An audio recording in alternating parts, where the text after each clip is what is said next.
I know I'm just an old guy spinning tales, but some tales aren't meant to be ignored.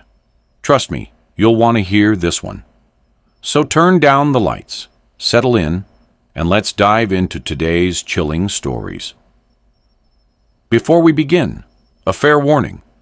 What you're about to hear is purely for entertainment. These stories and theories, they're nothing more than shadows in the dark.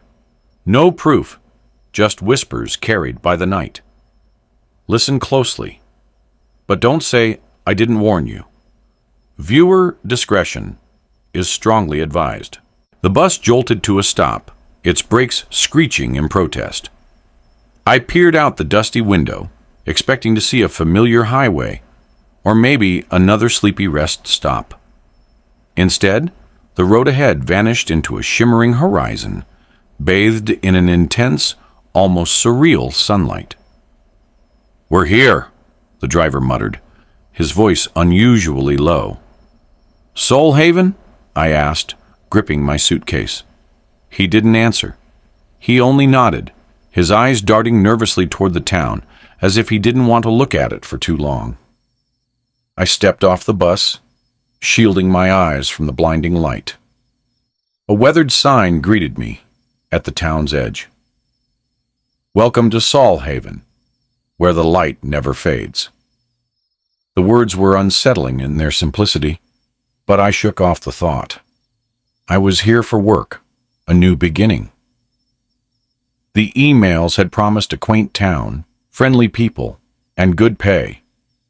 But the moment I crossed the threshold into Soul Haven, I felt it. The air was heavier, the warmth of the sun too intense, like it was pressing down on me. Shadows barely existed here, just faint outlines that clung desperately to the feet of buildings and trees. It didn't feel like I was stepping into a town. It felt like I was stepping into a trap. The streets were spotless, the buildings painted in soft pastel colors that seemed to glow under the sun's relentless gaze. People moved about like clockwork, smiling, waving, going about their day with an eerie cheerfulness. "Welcome," a woman called out, her voice lilting with an unnatural friendliness. Her smile was too wide, her teeth unnaturally white. "Hi," I said, forcing a polite nod. "You'll love it here," she continued, as if rehearsing a script. "It's always bright, always warm." Her words hung in the air, and for a moment I thought I saw her expression falter. Her smile twitched, just slightly, before she turned and walked away. The inn where I'd be staying was called the Daylight Lodge. Its cheery name matched the bright yellow paint peeling slightly from its wooden exterior. Harold, the innkeeper, greeted me at the front desk. "New arrival?" he asked, his voice raspy but kind. "Yeah," I replied, setting my suitcase down. "First time here. What's the deal with the sun? It doesn't really stay up all the time, does it?" Harold's smile faltered, just for a second. Then it returned, brighter than ever. "Oh, you'll get used to it. Everyone does." That night, or what should have been night, I stared out my window, waiting for the sun to dip below the horizon. It didn't. Hours passed, but the light outside remained steady, unwavering. I closed the curtains, but the brightness seeped through the gaps, bathing the room in a faint golden glow. I couldn't sleep. By midnight, I gave up trying. I grabbed my jacket and decided to take a walk, hoping the cool air might calm my nerves. The streets were quiet, empty except for the occasional flicker of movement in the distance. The same oppressive sunlight illuminated every corner, casting faint, trembling shadows that seemed too hesitant to fully form. As I walked, I noticed something strange. The further I went, the quieter the town became. The cheerful buzz of the day was replaced by a suffocating silence. broken only by the occasional rustle of leaves or the faint creak of a door. Then I saw it. A figure stood at the end of the street, motionless, bathed in the golden light. At first, I thought it was a person, a resident out for a late stroll, but as I moved closer, a chill crept up my spine. The figure cast no shadow. In a town where shadows clung desperately to everything, this figure had none. I froze, my instincts screaming at me to turn back. But something about the figure's stillness was hypnotic. It stood perfectly upright, its head tilted slightly, as if listening for something. "Hello?" I called out, my voice trembling. The figure didn't respond. It didn't move. The air around me grew colder, the brightness of the sunlight dimming slightly, as if the town itself was holding its breath. And then the figure turned. Its face was blank. No eyes, no mouth, just smooth, pale skin. I stumbled backward, my heart pounding in my chest. When I blinked, it was gone. I ran back to the inn, slamming the door behind me. Harold was waiting at the front desk, his expression grim. "You went out, didn't you?" he asked, his voice barely above a whisper. What was that thing?" I stammered. Harold sighed, rubbing his temples. "You should have stayed inside. They don't like being seen." "They?" I asked, my voice shaking. Harold handed me a small piece of paper, his hand trembling. "Don't leave your room after midnight. Don't try to understand the light. And whatever you do, don't follow the shadowless." I didn't sleep. The room felt suffocating, even with the curtains drawn tight against the endless sunlight outside. Harold's warning echoed in my mind. Don't leave your room after midnight. Don't try to understand the light. And whatever you do, don't follow the shadowless. What were they? Why didn't anyone else seem to care? By morning, or what passed as morning in this town, I was more exhausted than ever. The bright light seeping through the curtains felt like an interrogation lamp, exposing every nerve in my body. I wanted to leave Solhaven, to hop on the next bus and forget this place existed. But when I checked the schedule at the small station, the clerk shook her head, her smile frozen. "No buses today," she said, her voice chipper and hollow. "Come back tomorrow." I wandered the streets, hoping the fresh air might clear my head. The townsfolk were out in force, just as eerily cheerful as before. They waved as I passed, their smiles unnervingly identical. Every so often, I caught a glimpse of something strange, shadows that didn't move with the sun, people who seemed to flicker at the edge of my vision. I told myself it was just exhaustion, but deep down, I knew better. Around noon, I noticed an old woman sitting on a bench in the town square. Unlike the others, she wasn't smiling. Her face was lined with worry, her eyes darting nervously as if she expected something terrible to happen. I sat beside her, hoping for some clarity. "Excuse me," I said. "Can I ask you something about this town?" She glanced at me sharply, her voice low and hurried. "You shouldn't have come here." "What do you mean?" I asked, my pulse quickening. Before she could answer, her expression shifted. Her lips twisted into the same wide smile I'd seen on everyone else, but her eyes stayed full of fear. "It's always so bright here, isn't it? So warm and welcoming." Her voice was loud now, forced. A few people nearby stopped to watch, their cheerful expressions faltering just slightly. "Thank you for the advice," I said quickly, standing up and walking away. I didn't look back, but I could feel their eyes on me. By the time midnight rolled around, I was in my room again, staring at Harold's note. My exhaustion was bone deep, but I couldn't shake the feeling that I was being watched. At 3 a.m., the air changed. It wasn't something I saw or heard. It was something I felt. The warmth of the sunlight dimmed slightly, replaced by a cold, oppressive stillness. The faint hum of the town fell silent, as if the world itself had stopped breathing. I glanced at the clock on the nightstand. 3:05 a.m. I should have stayed in my room. I knew that, but curiosity gnawed at me, sharper than fear. I opened the door. The hallway was empty, the golden glow of the sunlight muted and pale. My footsteps echoed unnaturally loud as I crept toward the lobby. Then I heard it, a faint rustling sound, like fabric brushing against the walls. I froze, my breath catching in my throat. A figure stood at the far end of the hallway. It was the same one I'd seen the night before, the shadowless. It stood perfectly still, its smooth, featureless face tilted slightly, as if it was listening. I don't know why, but I stepped forward, as if drawn by an invisible thread. The figure didn't move, didn't react. "Who are you?" I asked, my voice trembling.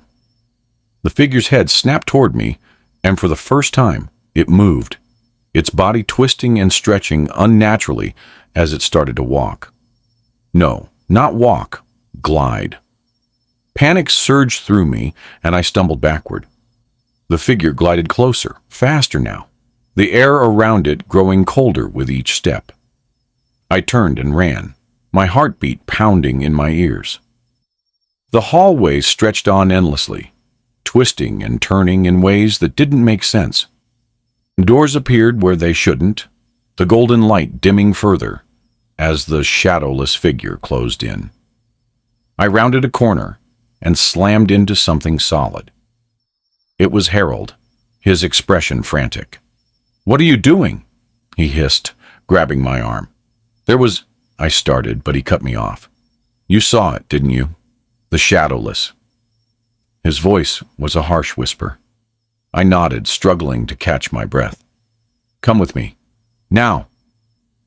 He dragged me down the hallway to a small storage closet. Inside, a single mirror hung on the wall, its surface cracked and worn. Harold pushed me in front of it. "Look," he ordered. I hesitated, the memory of the shadowless figure still fresh in my mind.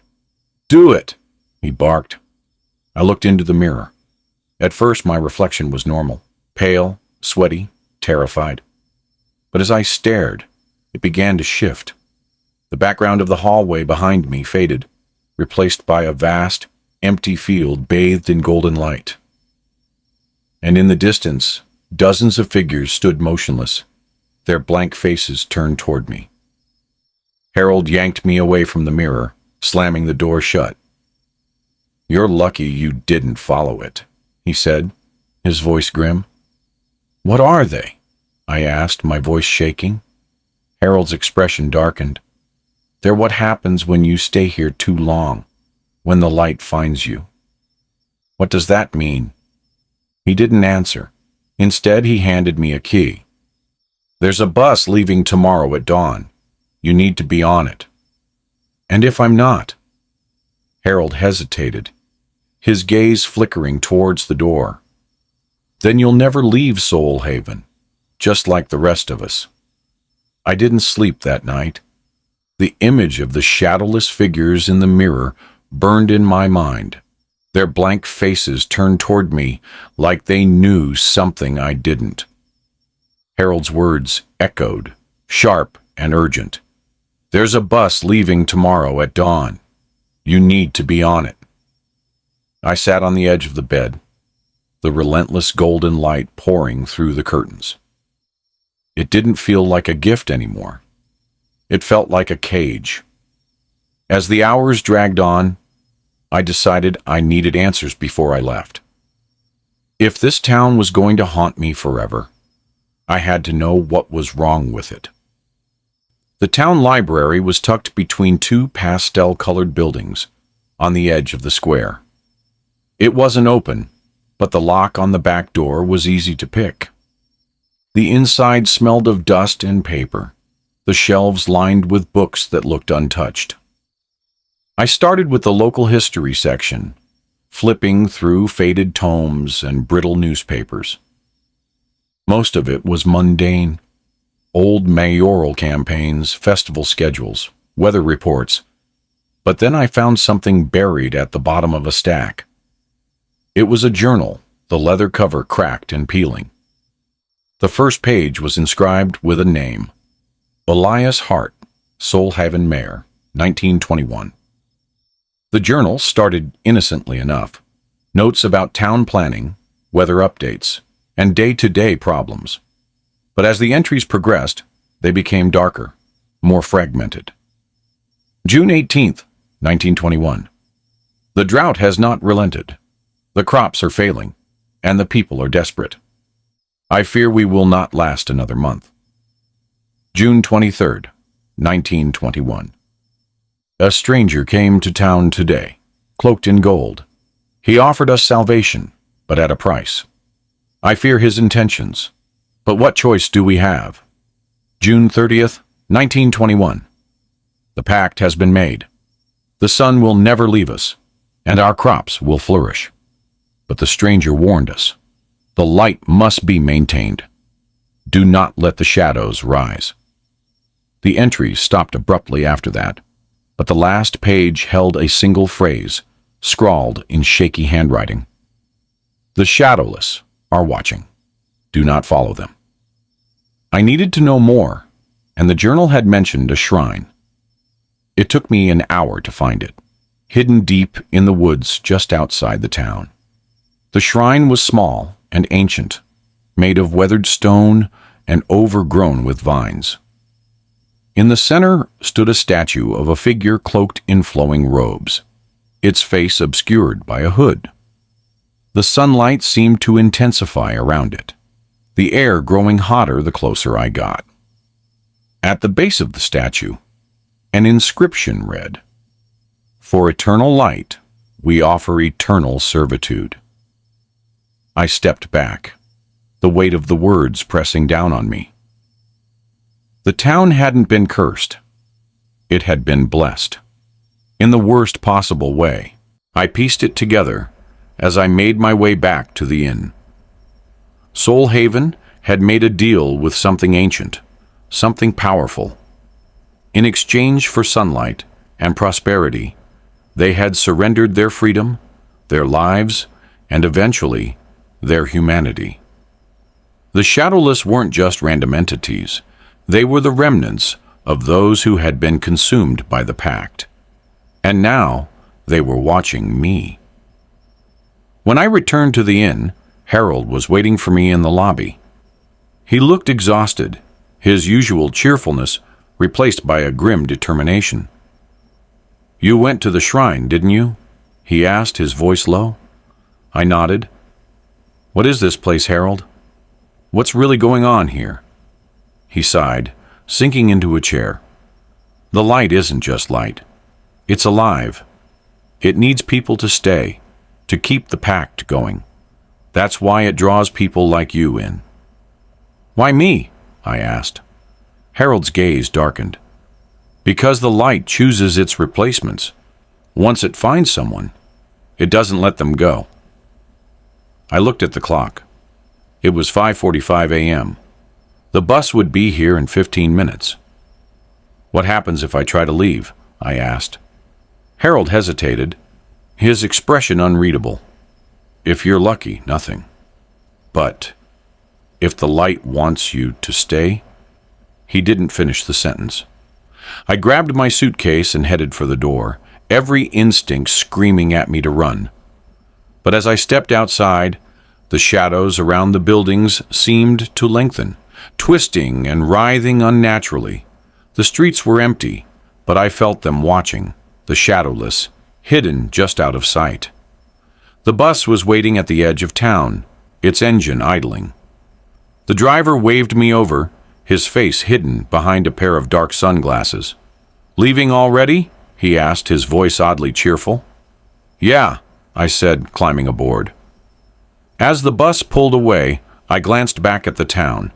The sunlight seemed to pulse, growing brighter and brighter until it was blinding. I shielded my eyes, but even then, I thought I saw them. Dozens of shadowless figures standing at the edge of the road, their blank faces turned toward me. And then they were gone. I thought I had escaped. But as the bus rumbled down the highway, the sunlight didn't fade. It followed us, relentless and unyielding, casting the same harsh glow across the landscape. I glanced at my reflection in the window and froze. My shadow was gone. I didn't notice it at first. The bus rattled down the empty highway, the endless sunlight pouring through the windows. I tried to shake off the unease clinging to me, convincing myself that the worst was over. Soulhaven was behind me. But the light never dimmed. The same golden glow illuminated the road ahead, relentless and unwavering. I glanced at the bus driver, but his sunglasses reflected only the bright light outside. He hummed softly, a tune that felt just slightly offbeat, like a lullaby sung in reverse. That's when I saw it. My reflection in the window was wrong. My shadow was gone. Panic surged through me, my pulse pounding in my ears. I turned to the driver, my voice trembling. "Where are we going?" He didn't answer. His humming grew louder, drowning out the bus's engine. I stood, gripping the seat for balance. "This isn't the way to the next town, is it?" The driver smiled, his teeth unnaturally white. "We're almost home." "Home?" I whispered, dread pooling in my stomach. The bus shuddered violently, and when I looked out the window again, the landscape had changed. The highway was gone, replaced by a vast expanse of golden fields stretching endlessly in every direction. And standing in the fields were the shadowless. They were everywhere, dozens of them, their blank faces turned toward the bus as it passed. Their forms shimmered in the sunlight, flickering like mirages, but their presence was suffocating. "Let me off," I demanded, my voice shaking. The driver chuckled, the sound low and guttural. "You're already where you need to be." The bus screeched to a halt, and the doors hissed open. I hesitated, my breath caught in my throat. Outside, the shadowless figures began to move, gliding toward the bus with unnatural grace. Their smooth, featureless faces were fixed on me, their hollow presence pulling me like gravity. The ground beneath me began to tremble, and the golden fields rippled like water. The shadowless figures knelt, their blank faces turned toward the horizon. A figure appeared in the distance, cloaked in flowing gold. It moved slowly, its presence overwhelming, as if the sunlight itself had taken form. When it spoke, its voice was melodic and terrible, filling the air like a hymn. "You tried to leave. You broke the pact." "I never agreed to anything," I screamed, backing away. The entity's face was hidden beneath its hood, but its gaze burned into me. "The pact binds all who enter the light. Soulhaven was your choice. You belong to it now." My mind raced, searching for a way out. "What do you want from me?" I asked, my voice breaking. The entity raised a hand, and the shadowless figures shifted, their forms blending into the golden light. The light must be maintained. A keeper must stay. If you wish to leave, offer another in your place. I froze. "You want me to sacrifice someone?" The entity didn't respond. It simply extended its hand, the golden light intensifying around it. Images flashed through my mind. Harold, the old woman on the bench, the bus driver. They were all part of this, trapped in the endless day, waiting for someone to take their place. The shadowless began to close in, their forms flickering like flames. I could feel the light pulling at me, threatening to strip me of everything, to turn me into one of them. I can't do it, I whispered. The entity's voice grew louder, almost deafening. Then you will join them. The figures reached for me, their cold hands brushing against my skin. I clenched my fists, my mind racing. I'll take the role, I blurted. I'll be the keeper. The shadowless froze. The entity lowered its hand, the golden light softening. You accept the pact? It asked, its voice softer now, almost gentle. I nodded, tears streaming down my face. Just let them go. Let the others go. The entity stepped closer, its presence overwhelming. The light will claim you, it said. You will never leave, but the others will be free. I closed my eyes, the weight of my decision crushing me. I accept. The shadowless figures dissolved into the light, their forms vanishing one by one. The ground steadied, the golden fields fading into darkness. When I opened my eyes, I was back in Solhaven, standing in the center of the town square. The sunlight was as relentless as ever, but the town was empty. The people were gone. I walked the empty streets, the silence unbearable. The windows of the buildings reflected my image, and for the first time, I saw it clearly. I was shadowless. The town had a new keeper, and the light would never fade.